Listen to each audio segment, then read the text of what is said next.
Several individuals went to the Supreme Court this morning to challenge the constitutionality of the newly signed anti-terrorism law. To tell us more about what happened, we have Dale De Vera joining us live from Manila. Dale, how many petitions have been filed so far?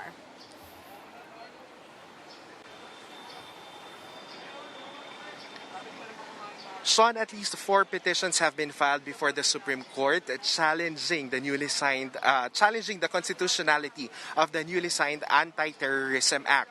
All 4 so-called early birds are also asking the High Court to issue a temporary restraining order against the ATA.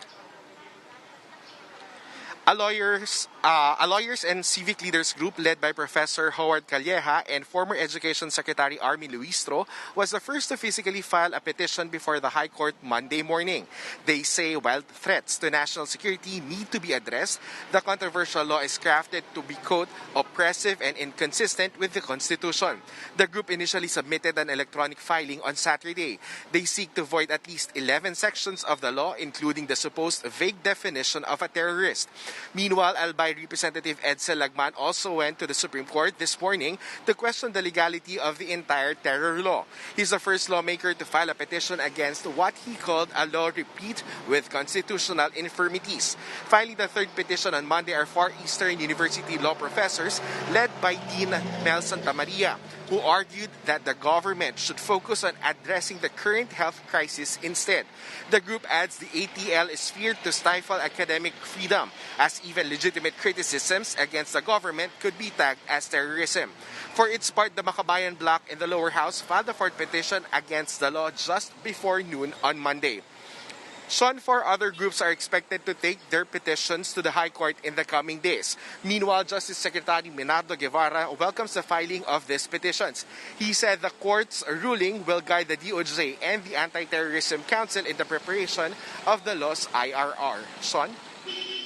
All right, Dale, exactly what do all these petitioners want the Supreme Court to do? They want to obviously stop this law from happening, but what are the next steps exactly?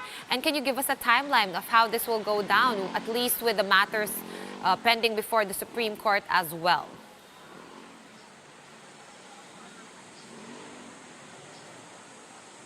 So it will all actually depends on what the Supreme Court en banc will do or what their next step will be, because the Supreme Court en banc may have to ask the respondents to comment on the case first before it may schedule the oral arguments for the said petitions. Son? So I guess what actually everybody wants to know, Dale, is when do we hear the petitions? Will there be a schedule? Any idea? Maybe in a month or 2? Will they, fast track this at all? Or can they also issue a TRO on this law before it actually enacts?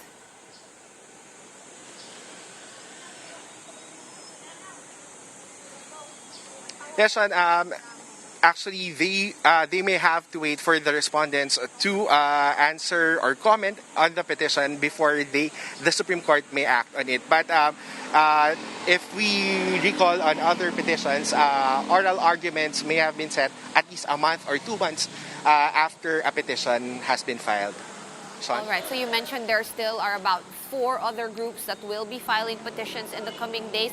Any idea who they are?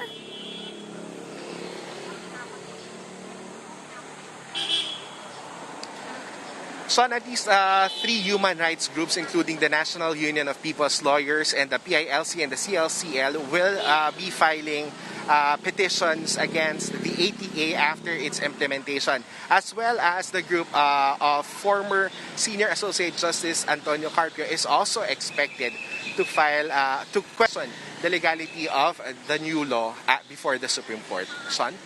All right, thank you very much for the updates. Dale De Vera joining us live today from Manila.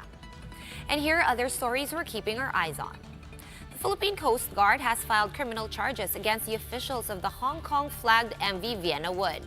The accused are facing charges of reckless imprudence, resulting in multiple homicide and damage to property in relation to the sea mishap in Occidental Mindoro last week.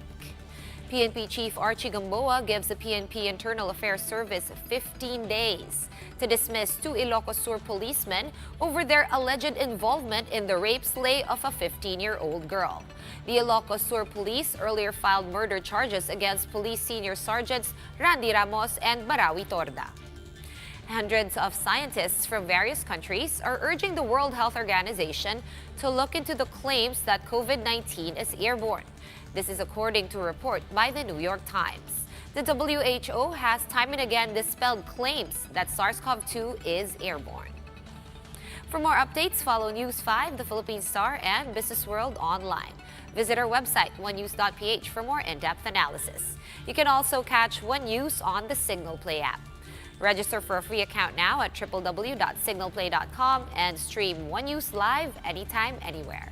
I'm Sean Yao, and we are One News.